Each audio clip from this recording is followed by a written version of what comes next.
Thank you so much for joining us for CBN Newswatch. I'm Ephraim Graham. We are possibly just one day away from a government shutdown. We've got the details about the budget battle as it continues today. Plus, it's the 80th anniversary of the Warsaw Ghetto Uprising. We take a look at what happened when the Jewish people fought back against this, and a look at the reminders of that time, still seen today. We knew that at the end of the day, we would emerge victorious. We are the weak ones, but our strength lay in this. We believed in justice. We believed in humanity. Then later, how was everybody's first full day at camp? A new crowd-funded Christian filmmaking company premiered its first film called Camp Hideout. It's a comedy with a gospel message. I hope kids see this movie and walk away with a little seed planted of the gospel in their heart. All these stories and more coming up next from the CBN Newsroom. This is CBN Newswatch. We begin this half hour in Washington, where time is running out to avoid a government shutdown. It is less than 48 hours left now, with millions of paychecks and services on the line. And Republicans are still struggling to reach a funding deal in the House. CBN Washington correspondent Jenna Browder has our top story. Down to the wire, lawmakers have until midnight Saturday to reach a deal, and so far there is none. House Speaker Kevin McCarthy wrestling with holdout Republicans. Why would they side with Biden on an open border when we have an opportunity to do something like it? Are they doing it for that reason? Are they doing it for personal reasons? Doing chaos? Today, McCarthy will hold a test vote on a bill, pushing his conference to come together and approve a measure that would cut federal spending by 8% and increase border security, while temporarily keeping the government open. But at least 10 GOP members are against any short-term solution. Do you believe McCarthy has the votes if he puts that CR on the floor tomorrow? No, he doesn't. It will fail. Yeah. So far, the House has passed 4 of the 12 appropriations bills needed to fund the government, but they're considered dead on arrival in the Democratically controlled Senate. If we do see a shutdown, as many as 4 million federal workers could be furloughed or asked to work without pay, around half of them military troops and personnel, along with 20,000 Border Patrol officers. The mayor of Laredo, Texas, warning an already dire situation could get even worse. We can't have the lack of security of our border. Senate Minority Leader Mitch McConnell rebuking his fellow Republicans in the House. Shutting down the government is a choice, and it's a choice that would make the crisis at our southern border even worse. Meanwhile, Senate Democrats refusing to go along with McCarthy's plan for the border. If we need to put on the table some border security measures, we should take the next 2 months to figure out exactly what that is, rather than throwing something together in an afternoon and jamming it into this bill. As for the overall economy, economists say a government shutdown is not likely to have a major impact. Goldman Sachs predicts a shutdown could last 2 to 3 weeks. Jenna Browder, CBN News. If the government shuts down, most economists say the economic impact is unlikely to cause an immediate recession. In the short term, though, expect a slowdown in the economy, adding to shocks from the Hollywood writer and actor strike and ongoing strikes in the auto industry and a volatile oil prices market. The rocky economic picture comes amid a new report showing 60% of Americans are still living paycheck to paycheck. Thursday's jobless claims report shows a still strong labor market. Applications for unemployment benefits inching up some this week to 204,000, up by 2,000 from the previous week, still the lowest since January. Building a case for impeaching President Biden, that is the goal of House Republicans in a series of hearings that kicked off Thursday. They're looking into suspected improper business dealings in which the president may have participated or profited. Democrats say there is no evidence. Republicans disagree, though, and they call this a fact-finding mission to build on mounting revelations. House Oversight Committee Chairman James Comer says their evidence shows President Biden abused his office by placing a key role in the family business involving Hunter Biden and others. That role involves selling the Joe Biden brand to those willing to pay for access, influence, and power. Caitlin Burke has more from Washington. Today, the House Oversight Committee will examine over 24 pieces of evidence revealing Joe Biden's corruption and abuse of public office. That evidence reportedly includes emails, text messages, bank records, and the testimony of Biden business associates. Thursday's hearing, however, did not entail unveiling new evidence. Rather, it was an effort to lay groundwork for why the GOP believes the inquiry is warranted. Whether it was lunches, phone calls, White House meetings, or official foreign trips, Hunter Biden cashed in by arranging access to Joe Biden, the family brand. GOP called witness Jonathan Turley, an expert on impeachment, testified that he believes the House has passed the threshold for an inquiry, but not for charges. I do not believe that the current evidence would support articles of impeachment. That is something that an inquiry has to establish. If the Republicans had a smoking gun or even a dripping water pistol, they would be presenting it today, but they've got nothing on Joe Biden. Representative Jamie Raskin, the ranking Democrat on the committee, displayed a government shutdown clock, criticizing Republicans for focusing on impeachment when the nation is days away from running out of money because they can't agree on a spending bill. This isn't partisan warfare America's seeing today. It is chaotic infighting between Republicans and Republicans. Raskin also accused the GOP of opening an impeachment inquiry due to pressure from former President Donald Trump, bringing up a Truth Social post from the end of August where Trump writes, quote, "Impeach the bum or fade into oblivion. They did it to us."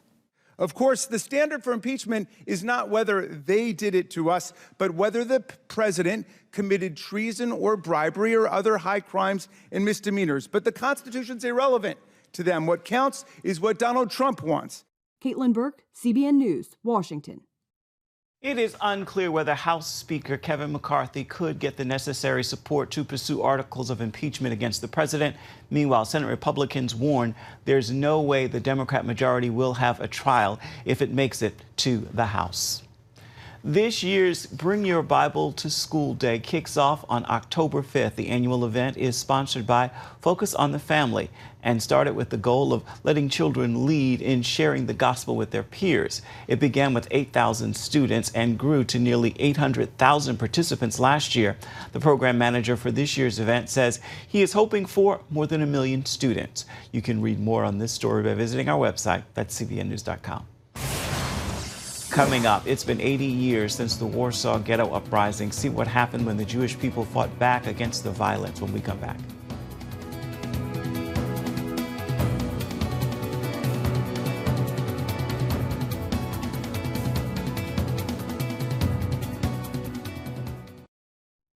Welcome back to CBN Newswatch. This year marks the 80th anniversary of the Warsaw Ghetto Uprising.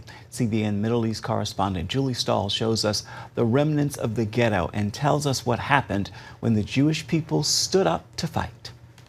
In September 1939, the Nazis invaded Poland and within a month occupied the capital of Warsaw, home to nearly 1.3 million people. A year later, in November 1940, the Germans sealed some 450,000 Jews from the city and elsewhere inside the Warsaw Ghetto. Today, many reminders of that time can be seen in the city, including these bricks outlining the ghetto wall. Behind me is a small part of what's left of the wall of the Warsaw Ghetto. Inside were crammed a third of the city's population, as well as others, into less than 5% of the area of the city. During the summer of 1942, the Germans deported close to 300,000 Jews and sent them to the death camp at Treblinka. The end of the road. Calmly, I calculate. It is now 2 p.m. I look at the clear April skies. Come nightfall, we will be taken to Treblinka. When dawn breaks, I will no longer be alive. It's a simple calculation. This is the last time I'm seeing the blue skies between the clouds. Today, exactly 8 decades later, I think about that anonymous Jew. I look at the skies like he did, and the pain pierces my heart. After seeing what they likely faced, those who remained decided to fight. They began to secretly build bunkers, smuggle weapons, and train for the right moment. The Warsaw Ghetto Uprising began on April 19, 1943, when the surviving residents refused to surrender to the police commander who had ordered the ghetto to be destroyed. For nearly a month, they fought a battle knowing they would not win. In the end, 13,000 Jews died in the uprising. About half burned alive or suffocated. It would become the largest single Jewish revolt during World War II. It was clear to us that we had no chance of victory in the usual sense of the word, but we knew that at the end of the day, we would emerge victorious. We are the weak ones, but our strength lay in this. We believed in justice. We believed in humanity. Zibia Lubitkin and her comrades were right. Most of the warriors of the Warsaw Ghetto Uprising did not survive, but their spirit won here on this soil. Today, there are less than 1,000 Jews in Warsaw, a tiny fraction of the population it was before the Holocaust. Earlier this year, Israeli President Isaac Herzog attended the annual memorial ceremony to the Jews who fought, hailing it as the emblem of heroism during humanity's darkest hour. Here at this place where we gathered stood the ghetto, cramped, bustling, and bursting with life. Nearby was the collection point. It was there that the fate of 300,000 Polish Jews were sealed and deported to the Treblinka death camp. When I close my eyes, I can see the brave warriors of the revolt, the few hundred souls who faced the thousands of Nazi soldiers who stormed the ghetto to murder them. For the first time, a German head of state, German President Frank-Walter Steinmeier, participated in the ceremony that's been held since 1948. I stand before you today and ask for your forgiveness for the crimes committed here by Germans. Steinmeier said, as a German and the country's president, it was difficult to be there. The terrible crimes that Germans committed here fill me with profound shame. Here in the square, by the memorial to the Warsaw Ghetto Uprising, I stand before you in grief and humiliation. I affirm our responsibility for the crimes of the past and our responsibility for our shared future. Even though Israel, Germany, and Poland still have their differences, Herzog, Steinmeier, and Polish President Andrzej Duda shook hands in front of the monument to the ghetto heroes, a testimony to the bravery of the fighters and the power of reconciliation. Julie Stahl, CBN News, Warsaw, Poland. And you can see more news from the Middle East on Jerusalem Dateline. You can find it on the CBN News Channel tonight at 8:30 Eastern. You can also watch it on the CBN News app or on YouTube.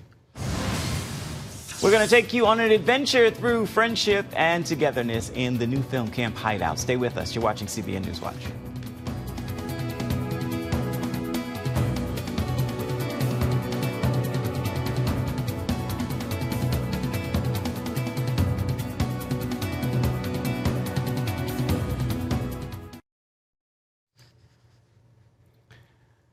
And we want to take you now to a film from Called Higher Studios. It is a crowdfunded film company making its premiere. It's called Camp Hideout, and it tells the story of a teen in foster care who keeps getting into trouble. And then he's given the option to attend a summer camp or spend some time in juvenile hall. Are you ready for the best week of your life?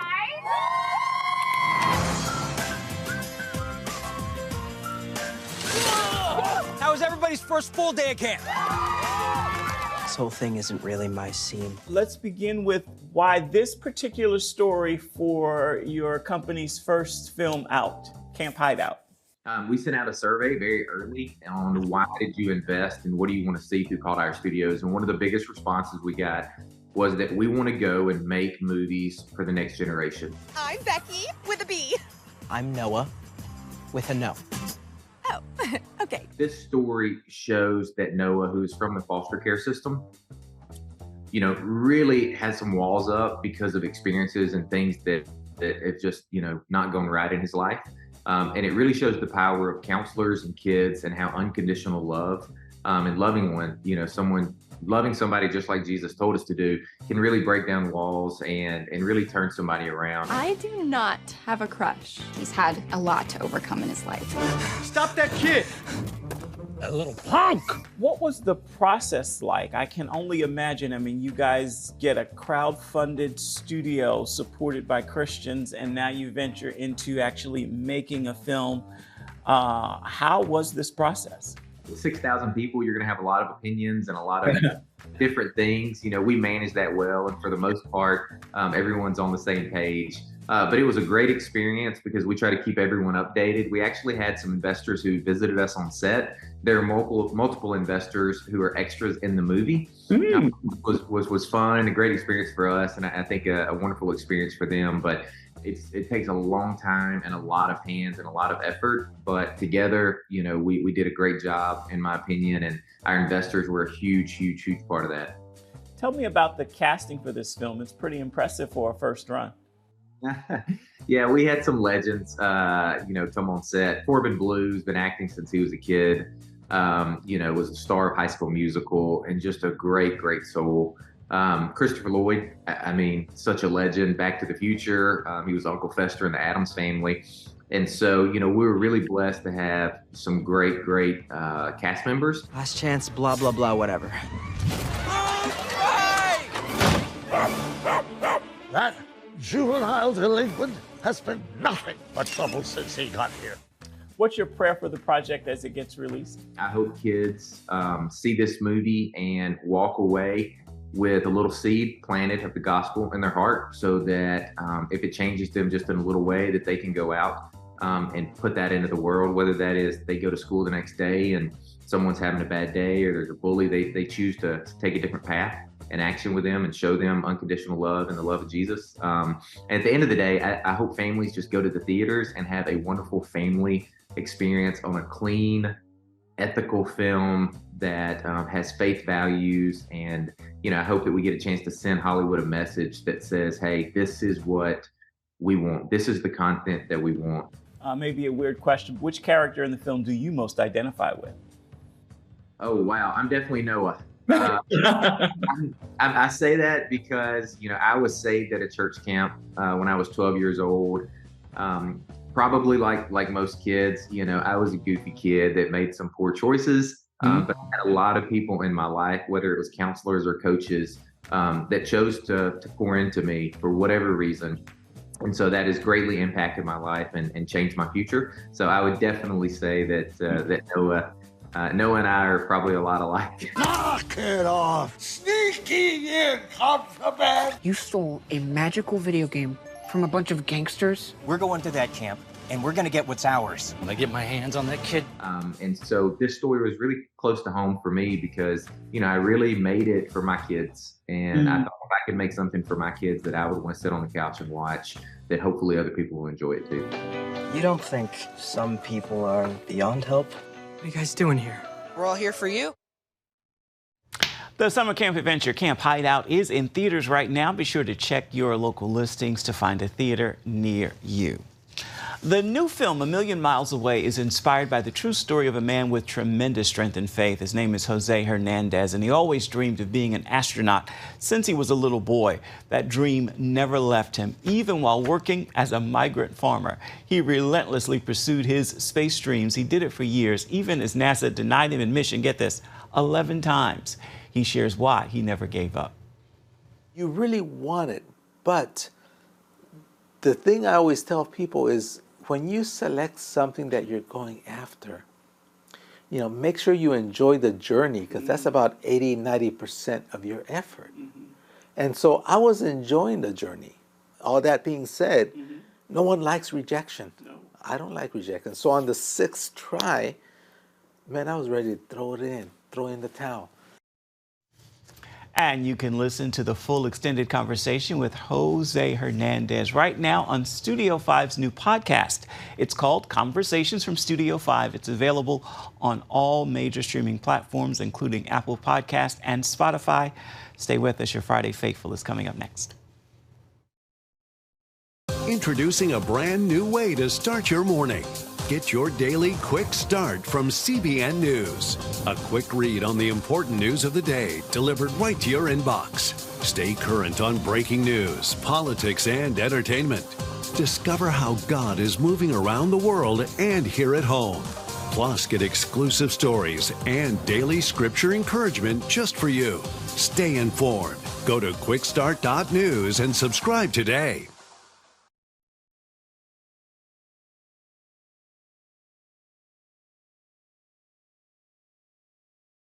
Introducing a brand new way to start your morning, the CBN News Quick Start Podcast. Each weekday morning at 7 a.m., get quick highlights of the day's important news. Then an in-depth analysis that goes beyond the headlines. Insights that matter to people of faith. Discover how God is moving around the world and here at home. Find the CBN News Quick Start Podcast on iTunes or wherever you enjoy listening to podcasts, because truth matters. This week, NASA astronaut Frank Rubio returned home after spending 371 days on the International Space Station. It's a new record for the longest U.S. space flight. He returned along with 2 Russian cosmonauts. Rubio's mission was supposed to be just 180 days, but it was extended because his original ride home was hit by space junk, losing all of its coolant while it was docked. As he climbed out of the capsule, all Rubio could say was, "It is good to be home." Well, from K-9 unit to cattle rancher, a police dog received an unusual assignment this week. Police officers in upstate New York responded to a call that a herd of goats was on the loose. The herd of 30 escaped their pen, wandering onto a road and blocking traffic. Fortunately, officers were accompanied by Petro, a member of the K-9 unit, and recruited him to wrangle up the livestock. Petro usually finds narcotics and missing people, but he lived up to his German Shepherd name, successfully corralling the herd to safety and putting an end to the gridlock on the traffic situation. Well, time now for your Friday Faithful. I want to leave you with this thought. God is faithful. Don't be moved by how long it's taking to possess his promise. He is faithful and his timing is perfect. So you can't get tired. You can't give up, because God will never give up on you. Let your faithfulness rise to meet his faithfulness and make this a faithful, fabulous Friday. And be sure to have yourself a wonderful weekend as well. Do that with purpose and on purpose. Well, that is going to do it for this edition of CBN Newswatch. I want to remind you, you can always find more of our news programs. You can find them on the CBN News Channel. You can also find them online at cbnnews.com. You can find them there at any time. If you could take a moment, let us know what you think about the stories you've seen here today or any day. You can email us. The address is newswatch@cbn.com. You can also reach out and touch us on Facebook, Twitter, and Instagram. We certainly would love to hear from you. Again, I encourage you to make today a fabulous Friday. Have yourself a wonderful weekend and join us right back here, same time Monday. Goodbye and God bless.